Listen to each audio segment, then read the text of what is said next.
பிரியமானவர்களே, இயேசுவின் நாமத்தினாலே உங்களை வாழ்த்துகிறேன், வரவேற்கிறேன். இந்த நாளில் ஒரு வேத வசனத்தை காண்பிக்கிறேன். எபிரேயர் 2 அதிகாரம் 18 வசனம்.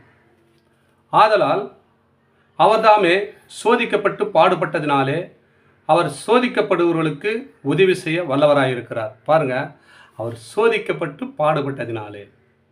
யாருக்காக சோதிக்கப்பட்ட? உலகத்தில் வந்தார், பிறந்து அநேக ஜனங்க மத்தியில் வாழ்ந்தார். 33 வருஷம் வாழ்ந்து அநேக ஜனங்க மத்தியில் சோதிக்கப்பட்டு பாடுகளப்பட்டு அனுபவித்து அவர் சிலுவையில் மரிக்க போகும் வரைக்கும் அவர் உத்தமனாய் உண்மையாய் வாழ்ந்து காட்டினார். அவர் தான் சொல்கிறார் இந்த நாளிலே, அவர்தாமே சோதிக்கப்பட்டு பாடுபட்டதினாலே. யாருக்காக சோதனைப்பட்டார்? நமக்காக, நம்ம ஜீவன் இருக்கிறதுக்காக, நம்ம நன்றாக இருப்பதற்காக அவர் என்ன பண்ணாராம்? சோதிக்கப்பட்டார், நொறுக்கப்பட்டார், அடிக்கப்பட்டார். அதான் இங்கே சொல்கிறார். ஆதலால் அவர்தாமே சோதிக்கப்பட்டு பாடுபட்டதுனாலே அவர் சோதிக்கப்படுகிறவர்களுக்கு உதவி செய்ய வல்லவரார். இப்போ அவரை பேர் யாரெல்லாம் சோதனைக்குள்ளே இருக்கிறீங்க? இயேசு கிறிஸ்து விசுவாசிக்கிற எல்லாருக்கும் சோதனை உண்டுங்க. எல்லாரும் யாரெல்லாம் இயேசு கிறிஸ்து இருக்க நம்ம நிம்மதியாக இருக்கலாம் நினைக்காதீங்க. இயேசு கிறிஸ்துவை அறிந்தவர்கள் விசுவாசிகளுக்கு பாடுகள் உண்டு, போராட்டம் உண்டு. அதுக்கு தான் அவர் சொல்கிறாரு.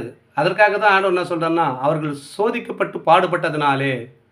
யாரெல்லாம் இப்போ சோதனைக்கு உட்பட்டுங்களோ அவர்களாம் அவர் உதவி செய்ய போகிறாராம். இப்போ யாரெல்லாம் சோதனைக்கு உட்பட்டுருக்கிறீங்க, என் அன்பு சகோதர சகோதரிகளே, சோதனைக்கு உட்பட்டுலாம் அவர் உதவி செய்ய உள்ளவராக இருக்கிறார். ஒரு வருஷம் தொடங்கி இது வரைக்கும் சோதனையாக இருக்குது என் வாழ்க்கையில், எனக்கு ஒரு சமாதானம் இல்லை, சந்தோஷம் இல்லை நினைக்கிறியா? ஆண்டவர் உதவி செய்ய போகிறாராங்க. அவர் உதவி செய்ய வல்லவராக இருக்கிறாராம். யாரும் உனக்கு உதவி செய்ய இருக்கலாம், போராட்டம் இருக்கலாம், பிரச்சனை இருக்கலாம். ஆனால் அவர் உலகத்தில் வந்து 33 வருஷம் வாழும்போது எவ்வளோ போராட்டம் ஜெயிச்சிருப்பார். அவரை விசுவாசிக்கிற உங்களுக்கும் அடியானுக்கும் போராட்டங்கள் உண்டு.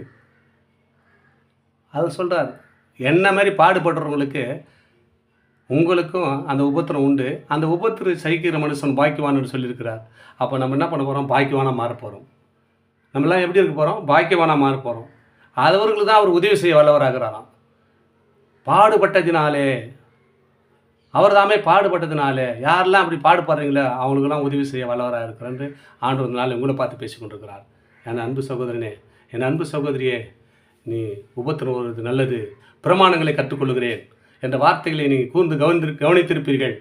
பிரமாணத்தை கற்றுக்கொள்கிறீர்கள். இந்த வார்த்தை கேட்டு உங்களுடைய வாழ்க்கையில் அநேக அற்புதம் நடக்கணும் அப்படின்னு சொன்னால் நீங்கள் பாடுகளை அனுபவிக்க வேண்டும். பாடுகள் அனுபவித்தது அவர் 3ஆம் நாளிலே உயிர்த்தெழுந்தார். உங்கள் வாழ்க்கையை உயிர்த்தெழுன்னு சொன்னால் பாடுகளை சகிக்க வேண்டும்.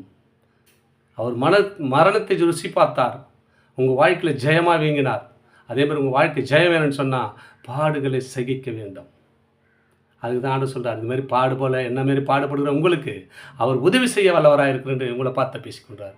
பயப்படாதீங்க, திடமாக இருங்க. கர்த்தர் உங்களை ஆசீர்வதிப்பாராக. ஆமென். God bless you.